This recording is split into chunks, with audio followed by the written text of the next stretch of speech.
अस्सलाम वालेकुम, आप देख रहे हैं YouTube video channel just click.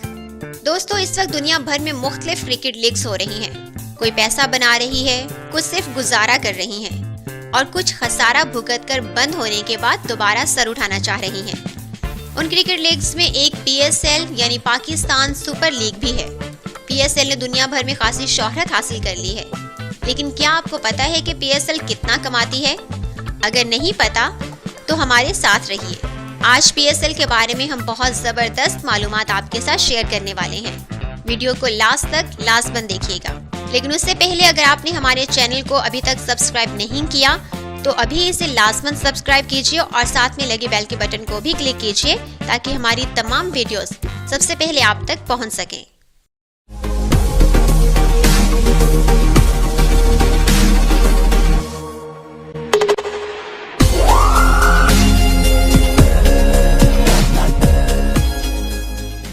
Pakistan cricket board PSL के बारे में काफी अरसा से सोच रही थी।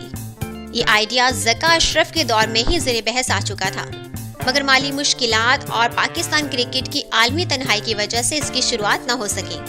नजम सेठी के दौर में पहले सीजन के लिए कतर को वेन्यू ठहराया गया, मगर फिर मार्केट के तज्ज़िये और अरब अमारात क्रिकेट टीम से मामला तय होने के बाद अरब अमारात ही PSL का होम वेन्यू बन गया। इफ्तिताही सीजन भी जारी था कि नजम सेठी से किसी ने पूछा कि भाई जैसे तैसे आपने लीग तो करवा ली, मगर इससे कमाएंगे क्या? तब नजम सेठी का कहना था कि वो $50 मिलियन के करीब रेवेन्यू आता देख रहे हैं। मगर जब सीजन खत्म हुआ तो खातों पर नजर डालेगी तो मुनाफा सिर्फ $2.5 मिलियन था। कहाँ $50 मिलियन और कहाँ $2.5 मिलियन। लेकिन फिर भी अगर देखा जाए तो एक ऐसी पाकिस्तानी लीग जिसका एक मैच भी पाकिस्तान में ना हुआ हो और शेड्यूल भी बमुश्किल 2 हफ्तों पर मुहित था, उसकी आमदन अगर $26 लाख हो तो और क्या चाहिए? ये खसारा नहीं बल्कि मुनाफा ही था। लेकिन फिर इस मुनाफे का बंटवारा हुआ। जब फ्रेंचाइज को उनका हिस्सा दिया गया तो PCB की जेब में सिर्फ $6 लाख ही बचे। फिर भी अगर देखा जाए तो ये पहला सीजन था और जहां खसारे का खदशा था वहां $6 लाख बच गए, तो ये घाटे का सौदा नहीं था। दूसरा सीजन जब शुरू हुआ तो वो पहले सीजन से भी ज्यादा हंगामा खेज रहा। मैचेस भी बढ़ गए, ब्रांड भी कदरे मुस्तहिकम हो गए और फिर लाहौर के फाइनल की गूंज तो पूरी दुनिया में सुनाई दी। स्पोर्ट फिक्सिंग की सुर्खियों ने अपनी जगह एक अलग सी मार्केटिंग भी की। उम्मीद यही थी कि इस बार मुनाफा पहले से ज्यादा होगा, मगर दूसरे सीजन का रेवेन्यू सिर्फ $109 मिलियन रहा, जो करीब $10 लाख बनते हैं। पहले सीजन में $26 लाख कमाने वाला ब्रांड दूसरे सीजन में सिर्फ $10 लाख ही कमा सका।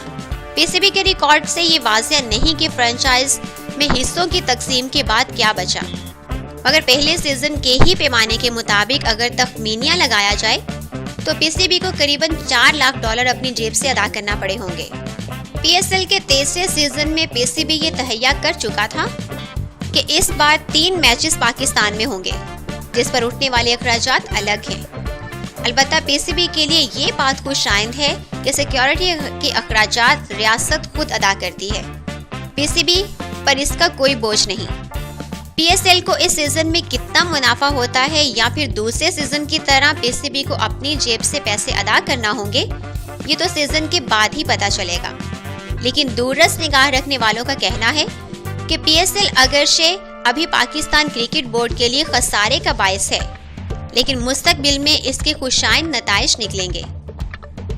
इसमें दो राय नहीं कि PSL ने पाकिस्तान क्रिकेट को बहुत कुछ दिया, नए स्टार्स पैदा किए, चैंपियंस ट्रॉफी में भी मदद की, पाकिस्तान की होम क्रिकेट की बहाली में भी मुआविन रही। बहैसियत ब्रांड भी PSL खासी मुस्तहिकम नजर आती है। अगर PSL की वजह से पाकिस्तान में एक बार फिर से क्रिकेट पहले की तरह बहाल हुई तो PCB ना सिर्फ एक खसारा पूरा कर सकेगा बल्कि बेशबहा मुनाफा भी देगी। PSL का तीसरा सीजन दुबई में जारी है। शायद चौथी नहीं तो 5वीं या 6ठी बार की इफ्तिताही तकरीब पाकिस्तान में होगी। तब PSL का ख्वाब हकीकत में तब्दील हो जाएगा इंशाअल्लाह। अल्लाह हाफिज।